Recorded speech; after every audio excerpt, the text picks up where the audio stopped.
বিশ্ববিদ্যালয় বলো, বিশ্ববিদ্যালয়ের সম্মান রক্ষা করা বিশ্ববিদ্যালয়ের প্রত্যেক স্টেক হোল্ডারের দায়িত্ব, নৈতিক দায়িত্ব, কর্তব্য। একজন শিক্ষকের দায়িত্ব বলে না তিনি নির্বাচন মনিটরিং করতে গিয়েছেন, যে ভোট কেন্দ্রে ভোট বন্ধ করে দিচ্ছেন, এটা তার একটি বহির্ভূত কাজ।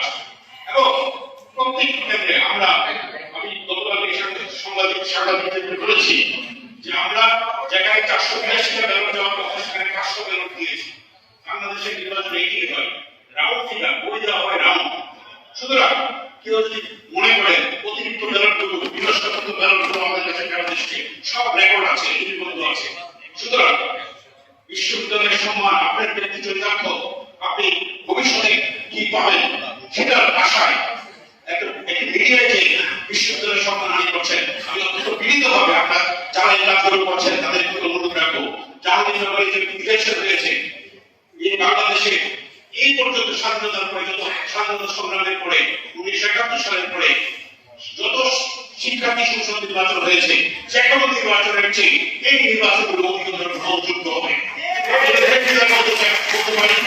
এটা একমাত্র সম্ভব হয়েছে আমাদের শিক্ষার্থীদের পারস্পরিক সহযোগিতায়। যারা প্রার্থী ছিলেন তারা আমাদের সহযোগিতা করেছেন, আমাদের বিশ্ববিদ্যালয় প্রশাসনের সঠিক স্বার্থ নিয়ে সম্ভব হয়েছে।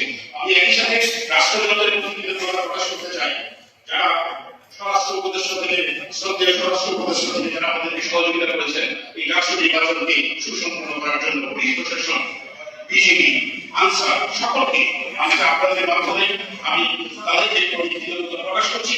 আমরা আশা করি এই গণ অভ্যুত্থান পরবর্তী অবস্থায় ব্যক্তির চেয়ে বড় বড়, দলের চেয়ে দেশ বড়, এটা মনে রাখতে হবে। একই সাথে ব্যক্তির চেয়ে প্রতিষ্ঠান বড়, একটি প্রতিষ্ঠানের সম্মান রক্ষা করা আমাদের সকলের দায়িত্ব কর্তব্যের মধ্যে পড়ে। সুতরাং আমি অত্যন্ত বিনীতভাবে যারা ভোটের নামে মিডিয়ায় যে কথা বলছেন, জাহাঙ্গীরনগরের সম্মানহানি করছেন, আমি অত্যন্ত বিনীতভাবে তাদের প্রতি অনুরোধ রাখছি। আমি এই বিশ্ববিদ্যালয়ের একজন শিক্ষক হিসেবে, প্রাক্তন এলামী হিসেবে এবং জাতীয় নির্বাচন কমিশনের সদস্য হিসেবে আবার বলছি, জাহাঙ্গীরনগর বিশ্ববিদ্যালয়ে নির্বাচনের শিক্ষার্থী সংসদ নির্বাচনের যে দৃষ্টান্ত স্থাপিত হয়েছে, যে ভোট হয়েছে, সেই ভোটে যদি কেউ এই ভোটের নাম করে মিডিয়ায় যে বিশ্ববিদ্যালয়ের সম্মানহানি করে, আমি মনে করি আমাদের শিক্ষার্থী সমাজ, আমি সহ তার বিরুদ্ধে আমরা রুখে দাঁড়াবো। আমি পরিশেষে আজকে এই বিশ্ববিদ্যালয়ের একটি মহৎ অনুষ্ঠানে আমি দুঃখ প্রকাশ করছি এই কথাগুলো বলার জন্য, কারণ আমি বেশি কথা বলতে পছন্দ করি না, মিডিয়ায় যে কথা বলতে পছন্দ করি না।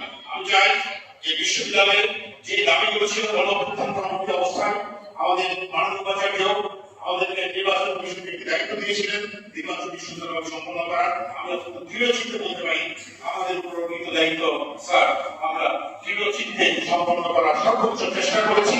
এবং আমি মনে করি আমাদের কয়েকটা ভুল থাকতেই পারে, সেই ত্রুটির জন্য আমরা ক্ষমা চেয়েছি।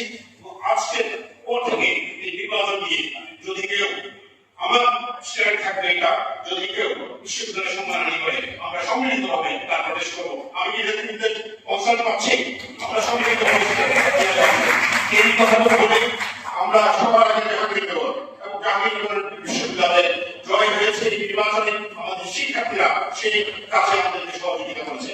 পরিশেষে সাংবাদিক ভাইরা, আপনারা অনেক কষ্ট করেছেন ইলেকশনের দিনগুলোতে, আজকেও এসেছেন, আপনাদের প্রতি আমি কৃতজ্ঞতা জ্ঞাপন করে আজকে এই মহৎ সভায় সকলের প্রতি শ্রদ্ধা জানিয়ে, আমি যদি ক্ষমা করবেন, সকলের প্রতি শ্রদ্ধা জানিয়ে